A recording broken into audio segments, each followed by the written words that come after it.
21일차 사도행전 11장에서 15장까지 읽어보겠습니다. 돌파에 들어가시는 하나님. 11장. 소식이 빠르게 퍼져서 예루살렘에 있는 지도자와 동료들도 곧 그 이야기를 들었다. 유대인이 아닌 이방인들도 이제 하나님의 메시지를 받아들였다는 소식을 들은 것이다. 베드로가 예루살렘에 돌아오자 그의 옛 동료 가운데 할례를 중시하는 몇몇 사람들이 그를 나무랐다. 당신이 그 무리와 어깨를 맞대고 금지된 음식을 먹으며 우리 이름에 먹칠을 하다니 도대체 어찌된 일입니까? 그러자 베드로가 그들에게 처음부터 차근차근 설명했다. 최근에 내가 요바성에서 기도하고 있었는데 비몽사몽간의 환상을 보았습니다. 내 귀퉁이를 줄에 매단 커다란 보자기 같은 것이 하늘에서 내 앞 땅바닥으로 내려왔습니다. 보자기 안에는 가축이며 들짐승이며 파충류며 새들이 가득했습니다. 그야말로 없는 게 없었습니다. 나는 넋을 잃고서 유심히 보았습니다. 그때 한 음성이 들려왔습니다. 베드로야, 어서 잡아먹어라. 나는 말했습니다. 안 됩니다, 주님. 지금까지 저는 부정한 음식은 입에 대본 적이 없습니다. 그 음성이 다시 들려왔습니다. 하나님께서 괜찮다고 하시면 괜찮은 것이다. 그런 일이 3번 있고 나서 보자기가 다시 하늘로 들려 올라갔습니다. 바로 그때 내가 묵고 있던 집에 3사람이 나타났습니다. 가이사랴에서 나를 데리러 온 사람들이었습니다. 성령께서 내게 아무것도 묻지 말고 그들과 함께 가라고 하셨습니다. 그래서 나와 6 동료는 나를 부른 사람에게 갔습니다. 그 사람은 천사가 옆집 사람만큼이나 생생한 모습으로 자기 집에 와서는 요바로 사람을 보내서 베드로라 하는 사람을 데려오너라. 그가 너에게 내 생명뿐 아니라 내가 아끼는 모든 사람의 생명까지도 구원할 말을 해줄 것이다 하고 말했다고 했습니다. 그래서 나는 말을 시작했습니다.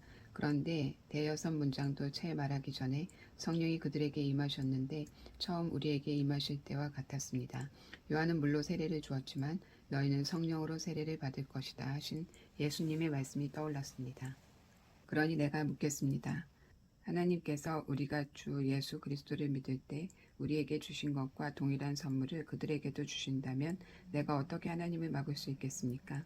그들은 베드로가 전한 말을 다 듣더니 잠잠해졌다. 그 의미가 마음 깊이 스며들자 하나님을 찬양하기 시작했다. 이 일이 정말 일어났다. 하나님께서 다른 나라들로 돌파에 들어가셔서 그들의 마음을 열어 생명을 주셨다.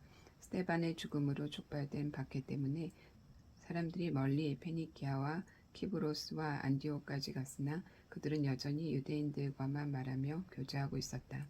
그때 키브로스와 구레네 출신으로 안디옥에 와 있던 몇몇 사람들이 그리스도 사람들과 말하기 시작하며 그들에게 주 예수의 메시지를 전했다. 하나님께서 그들이 하는 일을 기뻐하시며 그들의 일을 인정해 주셨다.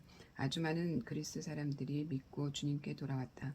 예루살렘 교회가 이 소식을 듣고 바나바를 안디옥에 보내 상황을 알아보게 했다. 바나바는 도착하자마자 그 모든 일의 배후와 중심에 하나님이 계심을 보았다. 그는 적극적으로 그들과 함께하면서 그들을 지원했고 남은 평생을 지금과 같이 살도록 그들을 권면했다. 바나바는 선한 사람이었으며 뜨겁고 담대하게 성령의 길로 행하는 사람이었다. 그 공동체는 주님 안에서 크고 강하게 성장했다. 그 후에 바나바는 사울을 찾으러 다소로 갔다. 거기서 사울을 만나 안디옥으로 돌아왔다. 그들은 꼬박 1년 동안 그곳 교회에 머물면서 많은 사람들을 가르쳤다. 제자들이 처음으로 그리스도인이라고 불린 것도 안디옥에서였다.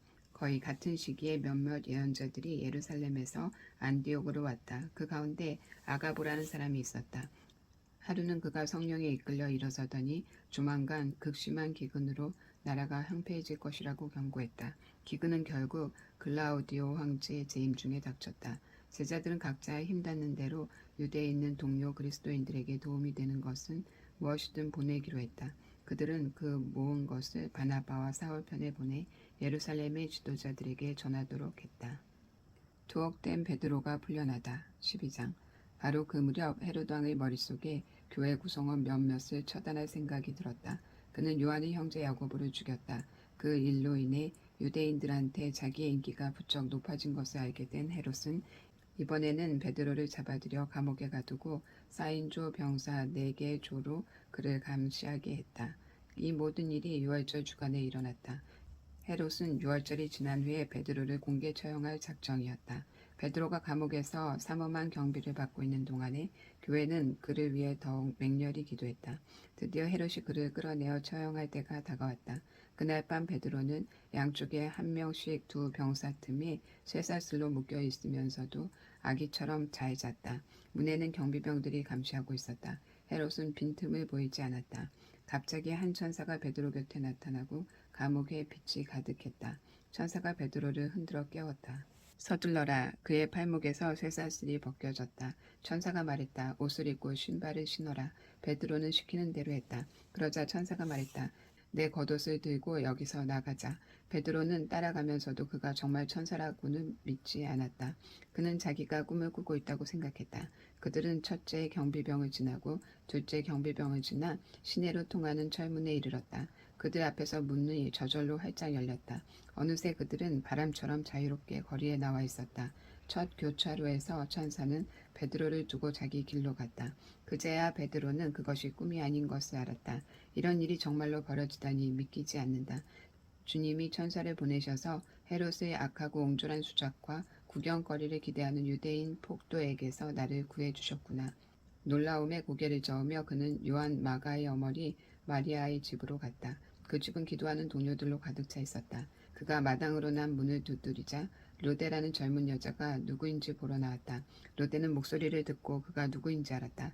베드로였다. 그녀는 너무 흥분한 나머지 베드로를 길에 세워두고 문을 열어주는 것도 잊은 채 그가 왔다는 사실을 모두에게 알렸다.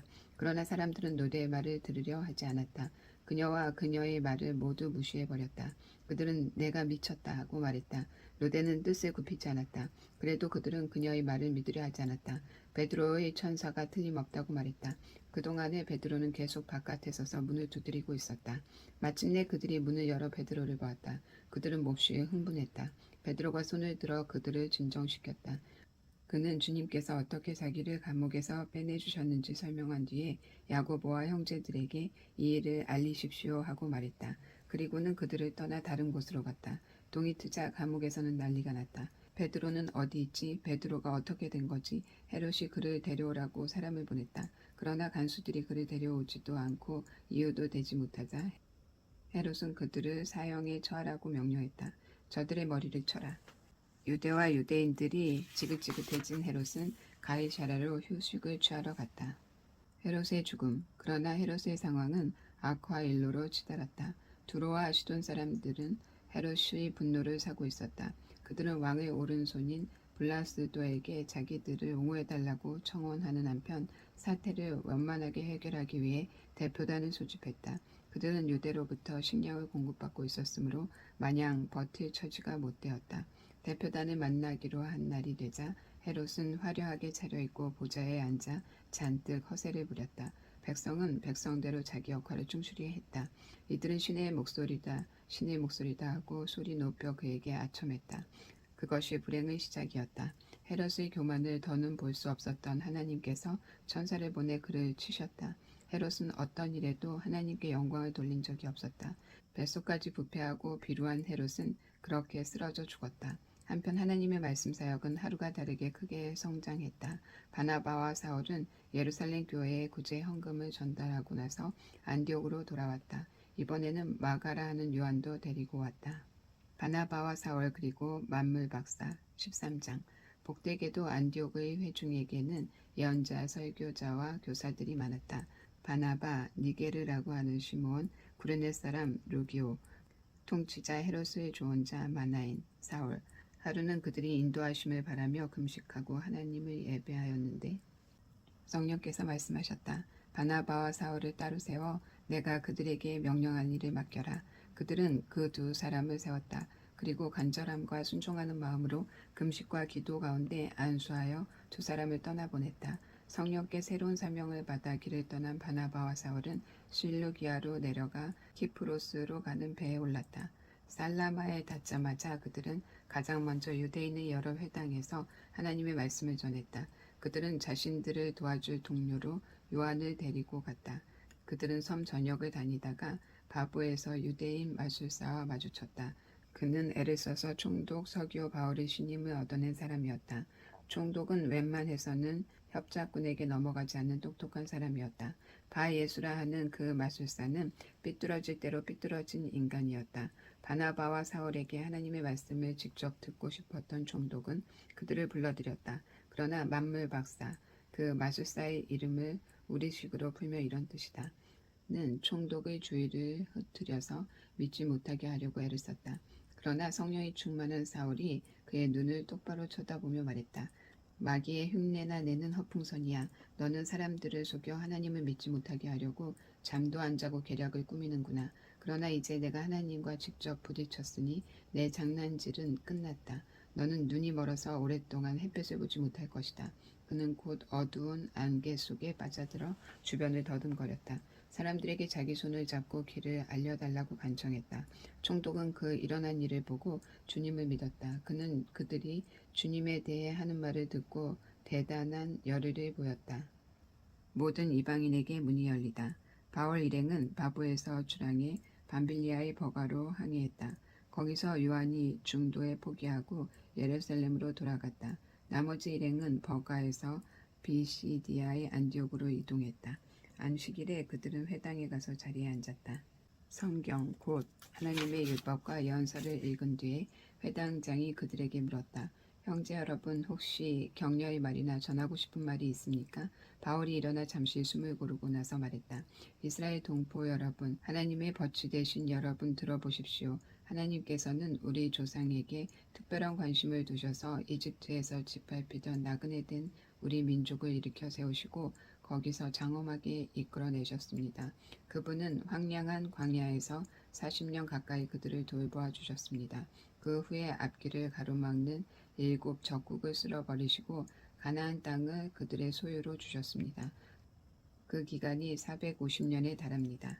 예언자 사무엘까지 하나님은 사사들을 보내셔서 그들을 이끌게 하셨습니다. 그러나 그들은 왕을 요구했고 결국 하나님은 베냐민 지파에서 기스의 아들 사울을 택하여 그들에게 주셨습니다. 사울이 40년을 다스린 뒤에 하나님은 그를 왕위에서 제하시고 그 자리에 다윗을 왕으로 세우시며 이렇게 말씀하셨습니다. 내가 땅을 두루 살펴 이새의 아들 다윗을 찾았다. 그는 내 마음에 합한 사람, 내가 말하는 것을 그대로 행할 사람이다. 약속대로 하나님께서는 다윗의 후손에서 이스라엘을 위한 구주 곧 예수를 보내셨습니다.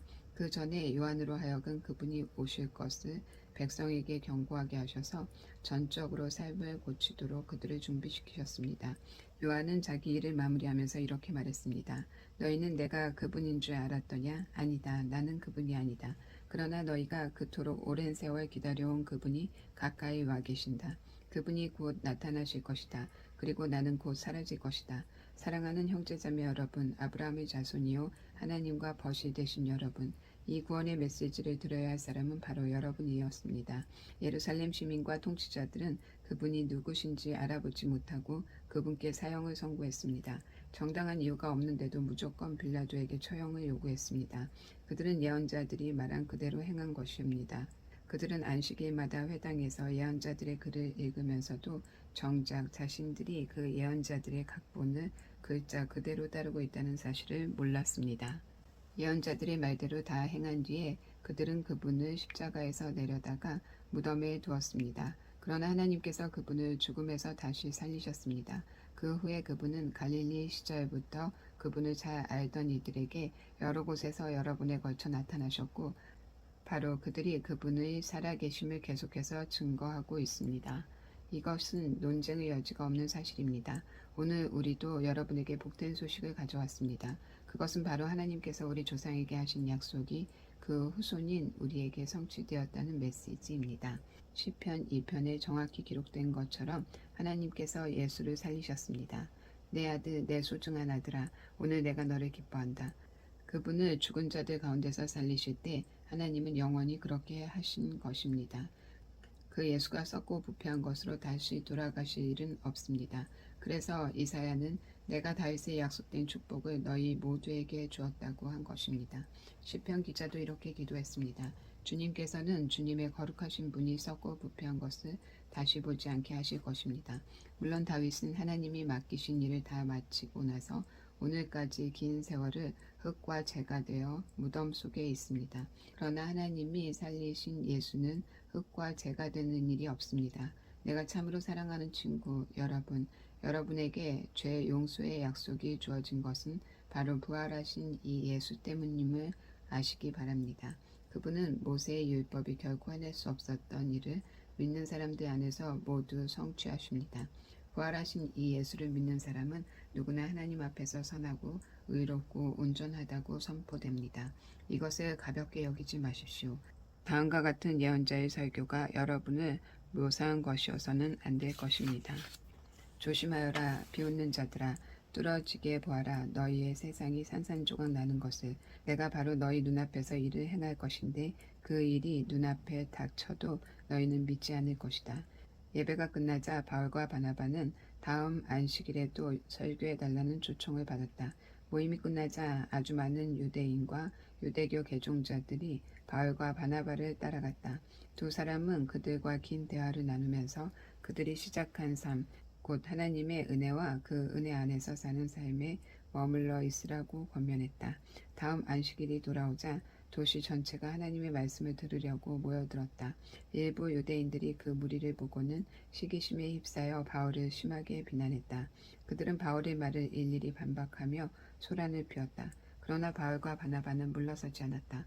그들은 자신들의 입장을 굽히지 않고 이렇게 말했다. 본래 하나님의 말씀은 유대인 여러분에게 먼저 전해지도록 되어 있었습니다.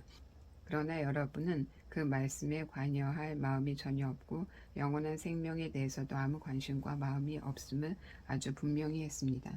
그래서 모든 이방인에게 문이 열렸습니다. 우리는 그 문을 통해 나아가면서 하나님께서 명령하신 대로 행합니다. 그분께서 이렇게 말씀하셨습니다. 내가 너를 모든 민족의 빛으로 세웠다. 너는 온 땅과 바다 끝까지 구원을 선포할 것이다. 이 말을 들은 이방인들은 자신들이 받은 복이 믿기지 않을 만큼 좋았다. 참된 생명을 얻도록 정해진 사람들은 모두 하나님을 믿었다. 그들은 그 생명을 받아들임으로써 하나님의 말씀을 존귀히 여겼다. 이 구원의 메시지는 그 지역 곳곳으로 들불처럼 퍼져나갔다. 일부 유대인들이 그 성에 존경받는 여자들과 지도자급 남자들을 선동해서 그들의 소중한 생활 방식이 곧 훼손될 것이라고 믿게 했다. 그 말에 놀란 그들은 바울과 바나바를 적대하면서 강제로 내쫓았다. 바울과 바나바는 마음에서 그 일을 떨쳐버리고 다음 성인 이고니온으로 행했다. 행복한 두 제자는 기쁨과 성령이 흘러넘쳤다. 14장 바울과 바나바는 이고니온에 도착하여 늘 하던 대로 유대인 회당에 가서 메시지를 전했다. 메시지는 유대인과 이방인 양쪽 모두를 설득시켰다. 그 수가 적지 않았다. 그러나 믿지 않는 유대인들이 바울과 바나바에 대한 허위 사실을 유포하여 사람들의 마음에 불신과 의욕의 씨를 뿌렸다. 두 사도는 거기에 오랫동안 머물면서 거리낌 없이 드러내놓고 담대히 말했다. 그들은 하나님의 선물에 관한 확실한 증거를 제시했고 하나님은 기적과 이적으로 그들의 사역을 확증해 주셨다. 그러나 그때 여론이 갈라져 유대인 편에 서는 사람들도 있고 또 사도 편에 서는 사람들도 있었다. 어느 날 유대인과 이방인으로 구성된 한 무리가 지도자들의 지휘하에 자신들을 습격하려는 것을 알게 된 두 사람은 루가오니아와 루스드라, 더베와 인근 성으로 급히 피했다. 그들은 거기서도 메시지를 전했다. 신인가 사람인가? 루스드라에 걷지 못하는 사람이 있었는데 그는 태어날 때부터 걷지 못해 앉아서 지냈다. 그 사람이 바울의 말을 듣고 있었다. 바울이 그의 눈을 들여다보고는 그가 하나님의 일을 위해 준비되었고 믿으려고 하는 것을 알았다. 바울은 모두가 들을 수 있게 큰 소리로 말했다. 일어서시오. 그 사람은 순식간에 일어섰다. 마치 평생 걸어다닌 사람처럼 걷기도 하고 껑충껑충 뛰기도 했다. 무리가 바울이 한 일을 보고 흥분해서 루가오니아 말로 외쳤다. 신들이 내려오셨다. 이 사람들은 신들이다. 그들은 바나바를 제우스라고 부르고 바울을 헤르메스라고 불렀다. 바울이 주로 말을 했기 때문이다. 인근 제우스 신당의 제사장이 행렬을 준비했다. 소와 깃발과 사람들이 문 앞에까지 들어서서 제사를 준비했다. 바나바와 바울이 마침내 사태를 파악하고는 그들을 말렸다. 그들은 팔을 흔들어 행렬을 저지하며 외쳤다. 도대체 무엇을 하는 것입니까? 우리는 신이 아닙니다. 우리도 여러분과 같은 사람입니다. 우리는 여러분에게 메시지를 전하기 위해 여기에 왔습니다. 신인이 뭐니 하는 어리석은 미신을 버리고 살아계신 하나님을 받아들이도록 여러분에게 권하려고 온 것입니다. 우리가 하나님을 만들 수 없습니다. 하나님께서 인간과 만물, 하늘과 땅과 바다와 그 안에 있는 모든 것을 만드셨습니다. 우리 앞선 시대에는 하나님께서 각 나라마다 자기 길을 가게 두셨습니다. 그러나 그때에도 하나님께서는 아무 단서 없이 버려두신 것이 아닙니다. 그분은 좋은 자연을 만들어 주셨고 비를 내려 주셨으며 풍작을 주셨습니다. 여러분의 배가 부르고 마음이 즐거운 것은 여러분의 행위로는 누릴 수 없는 하나님의 선하심에 대한 증거였습니다. 그들이 급히 열변을 토하고 나서야 그들을 신으로 모시려는 무리의 제사 행위를 겨우 막을 수 있었다. 그 후에 유대인들 일부가 안디옥과 이고니온에서부터 바나바와 바울을 쫓아와서 변덕스러운 무리를 부추겨 그들에게 악감정을 품게 했다. 그 무리가 의식을 잃을 정도로 바울을 때리고 성 밖으로 끌고 가 죽도록 내버려 두었다. 그러나 제자들이 그를 둘러서자 바울은 의식을 되찾고 일어났다. 그는 다시 성 안으로 들어가서 이튿날 바나바와 함께 더베로 떠났다.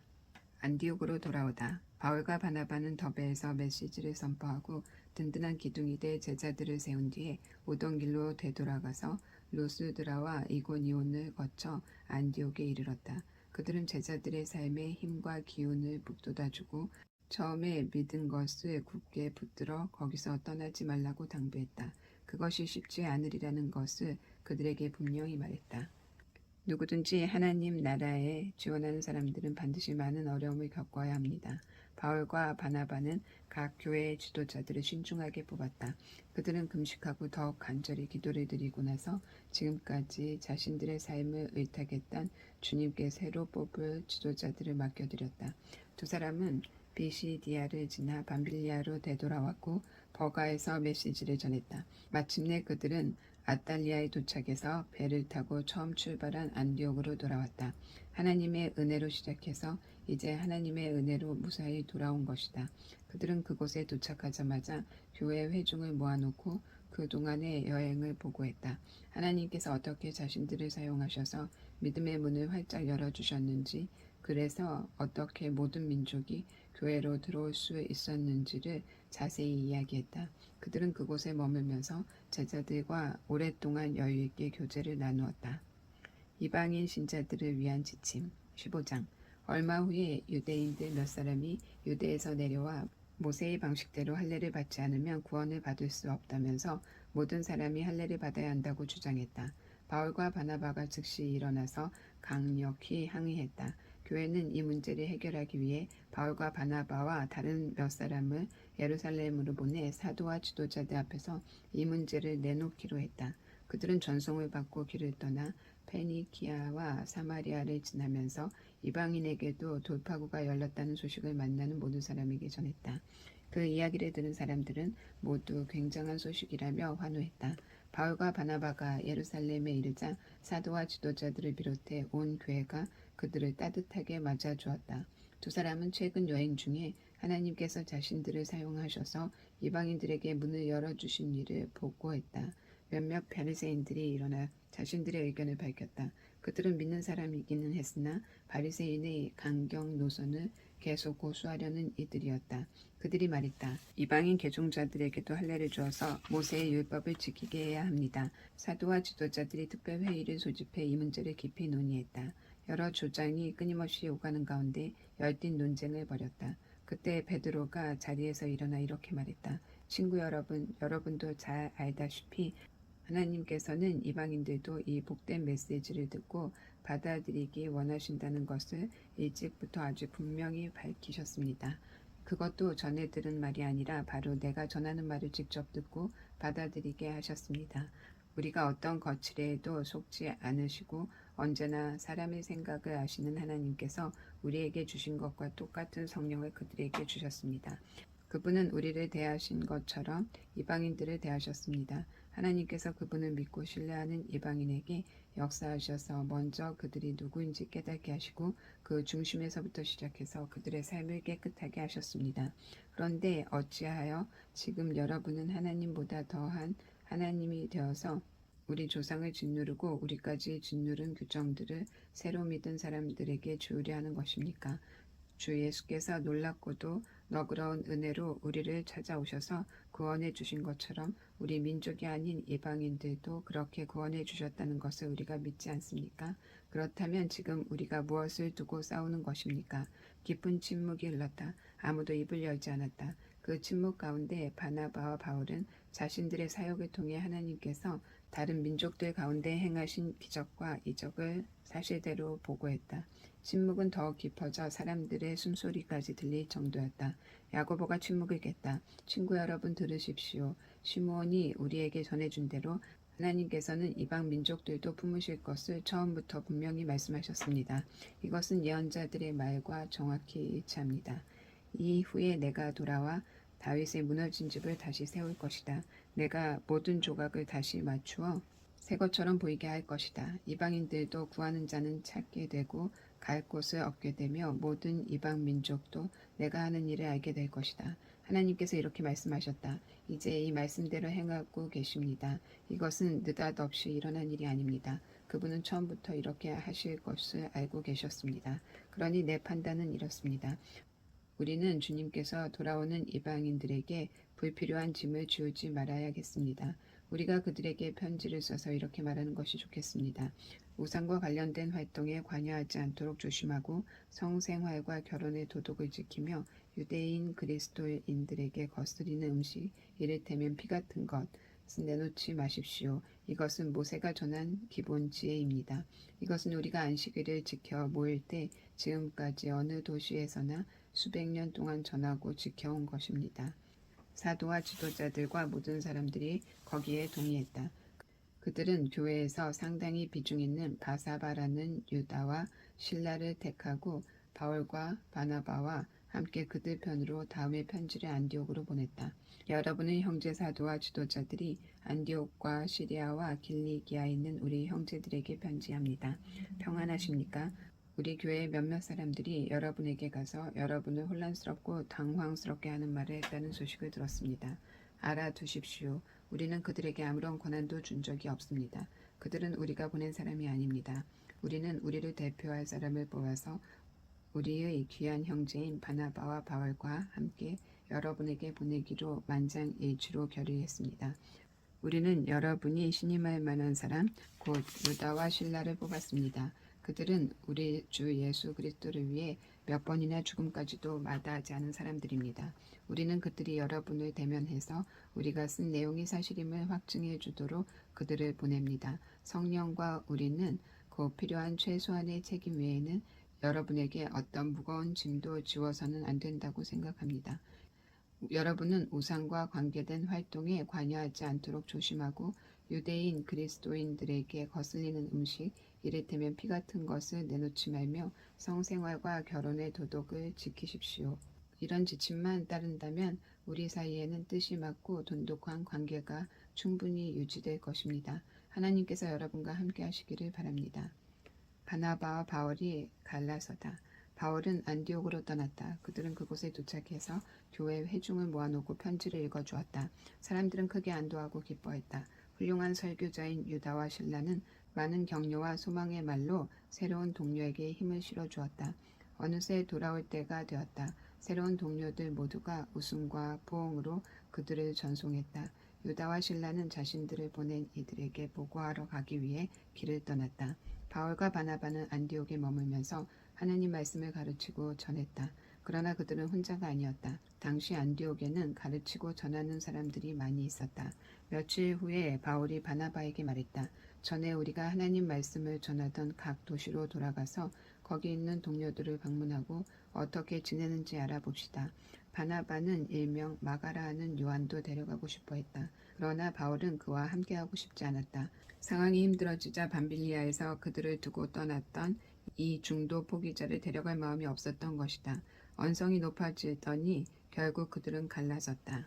바나바는 마가를 데리고 별편으로 키프로스로 갔다. 바울은 신라를 택해 주님의 은혜를 구하는 동료들의 인사를 받으며 시리아와 길리기아로 갔다. 그곳에서 회중에게 힘과 기운을 북돋아 주었다. 여기까지 읽고 22일차에 다시 뵙겠습니다.